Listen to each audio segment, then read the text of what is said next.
നിങ്ങളോട് പിടിച്ചു വെക്കാൻ പറ്റില്ല, സംസാരിക്കുന്നതിലാണെങ്കിലും എന്തിലാണെങ്കിലും. And one of the brilliant person.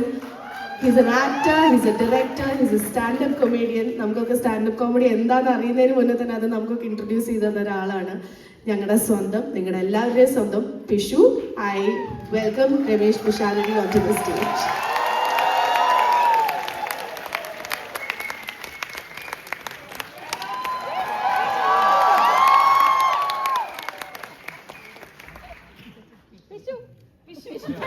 നമസ്കാരം എല്ലാവർക്കും. വിനയം നിറഞ്ഞ നമസ്കാരം.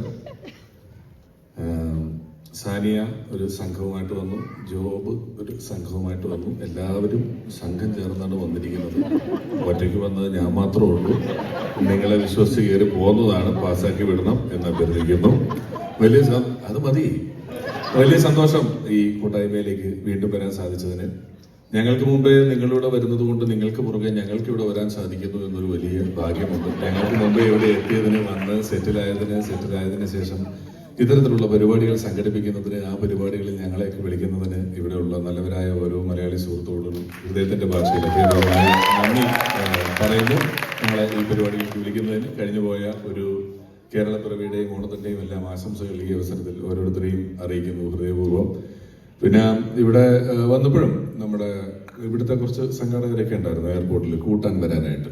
അപ്പോൾ അവർ കൂട്ടാൻ വന്നു കഴിഞ്ഞപ്പം എന്നോട് പറഞ്ഞു, ഞാനും അതിനിടയിൽ ഒരു ചെറിയ മാനസിക വിഷമത്തിൽ നിൽക്കുകയായിരുന്നു. കാരണം ഞാനിവിടെ ജയറാമേട്ടൻ്റെ കൂടെ വന്നിട്ടുണ്ട്, ദിലീപേൻ്റെ കൂടെ വന്നിട്ടുണ്ട്, മണിച്ചേട്ടൻ്റെ കൂടെ വന്നിട്ടുണ്ട്, നാദൃഷിക്കയുടെ കൂടെ വന്നിട്ടുണ്ട്. അങ്ങനെ കുറേ ചേട്ടന്മാരുടെ കൂടെ ഞാൻ വന്നിട്ടുണ്ടെങ്കിലും ഈ ട്രിപ്പിൽ വന്നപ്പോഴാണ് ഇതിലുള്ള ബാക്കി എല്ലാവരും എന്നെ ചേട്ടാന്ന് വിളിക്കാൻ തുടങ്ങിയ കാലം ഇച്ചിരി മുന്നോട്ട് പോകുന്നുണ്ട് എന്ന് എനിക്ക് മനസ്സിലായി. ഞാൻ സ്കൂളിൽ പഠിക്കുമ്പോൾ പാട്ട് പാടി തുടങ്ങി ജോബ് വരെ പറയുന്നുണ്ട്, സീനിയർ ആയിട്ടുള്ള ആർട്ടിസ്റ്റ് ഇവിടെ ഉണ്ട് എന്നൊക്കെ പറയുന്നത് കേട്ടു. എന്നാലും കുഴപ്പമില്ല, അങ്ങനെ വരുന്നു. അപ്പൊ ഇവിടെ എത്തിയപ്പോൾ കൂട്ടാൻ എയർപോർട്ടിൽ വന്നവർ ഉഷാരെ കൊണ്ട്. പിന്നെ ഞങ്ങൾ എന്ന് പറഞ്ഞു കഴിഞ്ഞാൽ ഈ സിഡ്നിയിലുള്ളത് ഇവിടെ ഒരു യൂത്ത് ക്രൗഡാണ്. അപ്പൊ യൂത്ത് ക്രൗഡായിട്ടാണ് സാനിയനെയും ഒക്കെ വിളിച്ചേക്കുന്നത്. നിങ്ങളൊക്കെ നമ്മൾ കണ്ടിട്ടുണ്ടല്ലോ എന്നൊക്കെ പറയും. വെറുതെ മനസ്സ് പഠിപ്പിക്കുക, ഒരു കാര്യമില്ല. ബൊക്കെ തന്നിട്ട് ഇതൊക്കെ പറയുന്നതെന്നുള്ളത് ആലോചിക്കണം കേട്ടാ. യൂത്ത് ക്രൗഡാണെന്നൊക്കെ പറഞ്ഞു. അപ്പം ഗിറ്റാറിസ്റ്റിന്റെ വലിയ ഗിറ്റാർ ആയതുകൊണ്ട് അത് മറ്റേ ഓവർ സൈസ് ബാഗിലേ വരുള്ളൂ, 10 മിനിറ്റ് നിൽക്കണം. അപ്പം ഇയാൾ എന്നോട് പറഞ്ഞു, ഒരു കാര്യം ചെയ്യാം, നമുക്ക് പോവാം. ഞാൻ പറഞ്ഞു കുഴപ്പമില്ല, നമ്മൾ ഒന്നിച്ച് വന്നല്ലേ, ഗിറ്റാറിസ്റ്റും കൂടെ വന്നിട്ട് നമുക്ക് പോവാം എന്ന് പറഞ്ഞു. അല്ല നമുക്ക് പോയേക്കാം, പെട്ടെന്ന് പോവാം.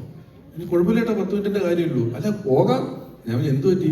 അല്ല ഞങ്ങൾ വെളുപ്പിന് വന്നതാണ് കൂട്ടാൻ. അതിന് അല്ല ഇപ്പൊ പോയില്ലെങ്കിൽ ഷുഗർ കുറയും, ചിലപ്പോ കൈയും കാലും വിറയ്ക്കുമെന്ന്. ഈ പുള്ളി ആ യൂത്ത് ക്രൗഡ് ഷുഗർ കുറഞ്ഞ് വീഴാൻ നിൽക്കുന്ന ആളാ എന്നോട് പറയുന്നത് ഞങ്ങൾ ഇവിടുത്തെ യൂത്ത് ക്രൗഡാണ്, അതുകൊണ്ടാണ് സാനിയ അയ്യപ്പനെയൊക്കെ കൊണ്ടുവന്നേക്കുന്നത് എന്നോട്. അത് കഴിഞ്ഞ് നമ്മൾ പോരുന്നു. ഇവിടെ എത്തി സ്റ്റേജിന്റെ ബാക്കിലേക്ക് ഇപ്പൊ നിൽക്കുമ്പം ഒരാൾ വന്നു. രണ്ടെണ്ണോട് പറഞ്ഞൊരു ഫോട്ടോ എടുത്തോട്ടെ എന്ന് ചോദിച്ചു. എന്താ പേര്? സാബു. ഇവിടെ എവിടെ താമസിക്കുന്നത്? ഓറഞ്ചില്ല. നമ്മുടെ ഇവിടെയൊക്കെ ഓറഞ്ച് മുഴുവൻ താമസിക്കുന്നത്. ഇവൻ മാത്രം എങ്ങനെയാ ഓറഞ്ചിൽ താമസിക്കുന്നത് എനിക്കറിയത്തില്ല. എന്നോട് പറഞ്ഞു ശരി.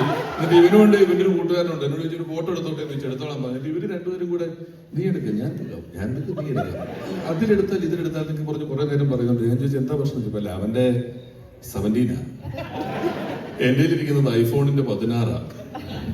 ഞാനേ അമ്മാവ് മരിച്ചു 16 കേട്ടിട്ടുണ്ട്. ഐഫോണിന്റെ 16 ഞാൻ എന്റെ ജീവിതത്തിൽ ആദ്യമായിട്ട് കേൾക്കുക. പുള്ളിയുടെ ഐഫോണിന് 16 ഉണ്ട്. അപ്പൊ ഐഫോണിന്റെ 16 എന്ന് പറഞ്ഞു പുള്ളി അത് ഫോട്ടോ എടുത്തപ്പോ ബാക്ക്ഗ്രൗണ്ടിൽ ഒരാള് ചായ ഗ്ലാസ് ആയിട്ട് നിൽക്കുന്നത് ബാക്കിൽ ഗ്രീൻ റൂമിൽ. അപ്പൊ പുള്ളി പറഞ്ഞു അത് കുഴപ്പമില്ല, ഇത് നമ്മുടെ ഇതിനകത്ത് 17 ആയതുകൊണ്ട് ഇവനെ അങ്ങ് മായ്ച്ചു കളയാന്ന് പറഞ്ഞൊരു വട്ടം വരച്ചിട്ട് ഏതാണ്ട് ഞെക്കിയത് എന്റെ കൂടെ ഫോട്ടോ എടുത്തവരും കൂടെ മാഞ്ഞുപോയി. എന്നിട്ട് ഇവര് തമ്മിൽ അത് തിരിച്ചുണ്ടാക്കി തന്നില്ല, ഞാൻ പ്രശ്നം ഉണ്ടാക്കുമെന്ന് പറഞ്ഞ് ഭയങ്കര വഴക്ക്. അപ്പൊ ഞാൻ വന്നയാളെ നോക്കിയപ്പോ ഇവനോട് സുഖമാണോ എന്ന് ചോദിച്ചാൽ ഇങ്ങനെ കാണിക്കില്ല. എന്താ നോക്കിയപ്പോ ഇവന്റെ ചെവി 2 എയർപോർട്ട് ഇരിപ്പുണ്ട്. വലിയ ചെവിയാ, പഴയ ഒനിഡ ടിവിയുടെ സ്പീക്കർ പോലത്തെ ചെവിയാ. അതിനകത്ത് എയർപോർട്ട് തൂക്കിയിട്ടേക്കോ ആന്ന് പറഞ്ഞ് അങ്ങോട്ടും ഇങ്ങോട്ടും തെറിച്ചു പോകും. ഒരു 50,000 രൂപ പോയ വഴി കാണൂല. എന്നിട്ട് ഈ അമ്മകൂടം വെച്ച ആൾക്കാർ നടക്കുന്നു, ഇത് വീഴാണ്ട് തലനകാണ്ട് നടക്കുന്ന ഈ സാധനം വെച്ചിട്ട് ഇവൻ എയർപോർട്ട് വെച്ചിട്ട്. പിന്നെ നോക്കുമ്പം കയ്യില് ആപ്പിളിന്റെ ഒരു വാച്ച് കിടക്കുന്നുണ്ട്. അപ്പൊ ഒരു 1.5 ലക്ഷം രൂപയുടെ ഫോൺ, 50,000 രൂപയുടെ എയർപോർട്ട്, 50,000 രൂപയുടെ വാച്ച്.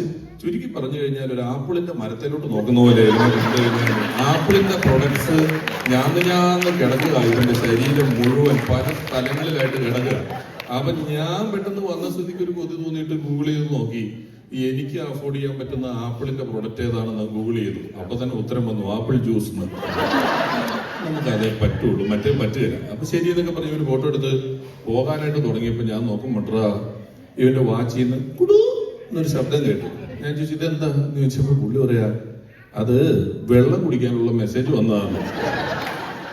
എന്റെ മോന് 3 വയസ്സേ ഉള്ളൂ, അവനറിയാൻ ദാഹിച്ച വെള്ളം ചോദിച്ചു കുടിക്കാൻ. ഈ ലോകത്തുള്ള പട്ടിക്കും പൂജയ്ക്കും കഴുതയ്ക്കും വരെ അറിയാം വെള്ളം കുടിക്കാൻ. വാച്ചിൽ അലാറം വന്നിട്ട് വെള്ളം കുടിക്കുന്ന ഒരു മനുഷ്യനെ ഞാൻ ഈ ലോകത്ത് എവിടെയും കണ്ടില്ല. ഞാൻ എന്ത് ചെയ്യുന്നു ചോദിച്ചാൽ പുള്ളി പറയാം എഞ്ചിനീയർ ആണ്. ഇവനെങ്ങനെയാണ് എഞ്ചിനീയറിംഗ് കിട്ടിയത്? വെള്ളം കുടിക്കാൻ അറിയാൻ പാടില്ലെന്നേ. വെള്ളം കുടിക്കാൻ മെസ്സേജ് വന്ന പുള്ളിക്ക്. ഇവിടെ ആയതുകൊണ്ട് കുഴപ്പമില്ല, നാട്ടിലൊക്കെ ആണെങ്കിൽ ഇടയ്ക്ക് കറണ്ട് പോകും. ഒരു 1.5 ദിവസം ചാർജ് ഇല്ലാണ്ടിരുന്നാൽ ഇത് വെള്ളം കിട്ടാണ്ട് ചത്തുപോകുമല്ലോ എന്നുള്ളതാണ് എന്റെ പേടി. അത്രയും വാച്ചിനെ ആശ്രയിച്ച് കംപ്ലീറ്റ് ടെക്നിക്കലി ആശ്രയിച്ച് ജീവിക്കുകയാണ് ആൾക്കാർ. ആരെയും പറഞ്ഞിട്ടും കാര്യമില്ല. കാരണം പണ്ട് ഞങ്ങൾ പരിപാടി അവതരിപ്പിക്കും, ഇത് നമ്മൾ മൊബൈൽ അത്രയധികം നമ്മളെ സ്വാധീനിക്കുന്നുണ്ട്. ഉറങ്ങുന്നതിന് തൊട്ട് മുമ്പ് വരെ എണീറ്റാൽ ഉടനെയൊക്കെ നമ്മൾ ഇത് കാണുന്നുണ്ട്. സത്യത്തിൽ സോഷ്യൽ മീഡിയ എന്നൊക്കെ പറയുന്നത് തുറന്നിട്ട ജയിലുകളാണ്. നമ്മൾ അതിനകത്ത് പെട്ടിരിക്കുകയാണ്, പക്ഷെ നമ്മൾ അറിയുന്നില്ല. ജയിൽ പോലെ അതിനകത്ത് കിടക്കുകയാണ്. അത്രയുണ്ട്. നമ്മൾ ഈ ഫോണുകളും സാധനങ്ങളും എല്ലാം അത്രയധികം നമ്മളെ സ്വാധീനിക്കുന്നുണ്ട്. പണ്ടൊക്കെ ഞങ്ങൾ പരിപാടി അവതരിപ്പിക്കും, നാട്ടുകാരത് കാണും. ഇപ്പൊ ഞങ്ങളത് പരിപാടി അവതരിപ്പിക്കും, നാട്ടുകാർ ഞങ്ങളിത് കണ്ടോണ്ടിരിക്കുക, ഇവിടെ ഇരുന്നുകൊണ്ട് ലൈവ് വിട്ട് നാട്ടുകാരെ കാണിച്ചുകൊണ്ടിരിക്കും. എന്നിട്ട് അതിന്റെ കമന്റ് ഒക്കെ വായിച്ചുകൊണ്ടിരിക്കും. നല്ല പൂരം നടക്കുന്ന ഉത്സവപ്പറമ്പിൽ ചെന്നിട്ട് 50 ആന നിരന്ന് നിൽക്കുന്നിടത്ത് ആനയുടെ മുന്നിൽ ചെന്ന് നിന്നിട്ട് ഈ 8 ഇഞ്ചിന്റെ സ്ക്രീനിൽ കൂടെ തന്നെ ആനയെ കണ്ടോണ്ടിരിക്കുന്ന ഒരു ഉത്സവപ്പറമ്പിലുണ്ട്.